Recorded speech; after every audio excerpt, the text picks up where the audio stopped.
তো আসসালামু আলাইকুম গাইস, তোমরা সবাই কেমন আছেন? আশা করি ভালো আছেন। তো রাতের 11টার সময় কাম সারছি, সারার পর নিজে ভাত বানিয়ে খাচ্ছি। ভাত বানিয়ে খাইতে খাইতে ধরো তোমার 1টা বাজে, 1টা বাজে। এখন সকাল 5টা বাজে। সবাই ঘুমোত। তো মোড়ে পালি উঠছে ভাত বানবার।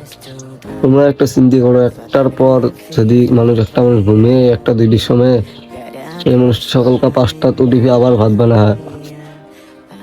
আর কিছু ছোট ভাই আছে প্রবাসে আসতে চায়। তো ভাই তোমাদেরকে আমি একটা কথাই বলতে চাই, এই প্রবাসে আসলে একটু ভেবে চিন্তে এসো।